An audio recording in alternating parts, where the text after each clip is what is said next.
Hi అండి. అందరికీ నమస్కారం. Welcome to my channel. ఈ వీడియోలో రేపటి నుంచే అమలు 60 నుండి 90 ఏళ్ళు వారికి రాష్ట్రపతి శుభవార్త. దీనికి సంబంధించిన పూర్తి వివరాలు వీడియోలో తెలుసుకుందాము. వీడియో అయితే ఎక్కడే గాని స్కిప్ చేయకుండా ఎండ్ వరకు చూసేయండి. అప్పుడు ఇన్ఫర్మేషన్ పూర్తిగా అర్థమవుతుంది. అలాగే వీడియో చూస్తున్న ప్రతి ఒక్కరు వీడియోకి లైక్ చేయండి ఫ్రెండ్స్. ఈ వీడియోని తోటి మిత్రులతో అయితే షేర్ చేయండి. కొత్తగా మన ఛానల్ చూస్తున్నవారు ఇంకా ఎవరైనా సబ్స్క్రైబ్ చేసుకున్నట్లయితే వెంటనే మన ఛానల్‌ని సబ్స్క్రైబ్ చేసుకోండి. దీని ద్వారా నేను చేసే లేటెస్ట్ వీడియోస్ అన్నీ మీ వరకు రీచ్ అవుతాయి. ఇక ఆలస్యం చేయకుండా వివరాల్లోకైతే వెళ్ళిపోదాము. ఫ్రెండ్స్ ఇక విషయానికి వచ్చినట్లయితే పెన్షనర్లందరికీ భారత రాష్ట్రపతి గారు ద్రౌపది ముర్ము గారు ఒక అద్భుతమైన తీపి కబురును అందించారు. పెన్షనర్ల వర్గీకరణను అనుకూలంగా చట్టం చేయాలనే ప్రతిపాదనకు రాష్ట్రపతి ఆమోదముద్ర వేయడం ఒక చారిత్రాత్మక నిర్ణయం అని చెప్పవచ్చు. ఇందుకోసం ప్రత్యేకంగా ఒక నూతన సవరణ బిల్లును ప్రవేశపెట్టాలని కేంద్ర ప్రభుత్వం నిర్ణయించింది. ఈ నిర్ణయం వల్ల లక్షలాది మంది రిటైర్డ్ ఉద్యోగుల జీవితాల్లో వెలుగులు నిండనున్నాయి. ముఖ్యంగా రేపటి నుంచే ఈ కీలక నిర్ణయాల అమలుకు సంబంధించి ముందడుగు పడటం విశేషం.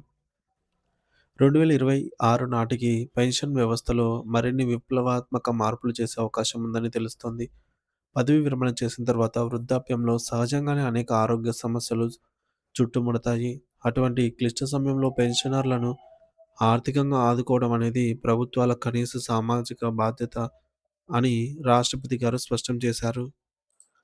పెరిగిన నిత్యావసరాల ధరలు, వైద్య ఖర్చుల భారం నుంచి వృద్ధులకు ఉపశమనం కల్పించడం ఈ నూతన నిర్ణయం యొక్క ముఖ్య ఉద్దేశ్యం.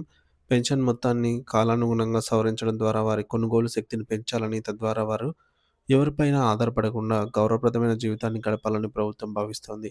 ఈ క్రమంలో గతంలో సుప్రీంకోర్టు ఇచ్చిన కీలక తీర్పులను కూడా ప్రభుత్వం పరిగణలోకి తీసుకుంది.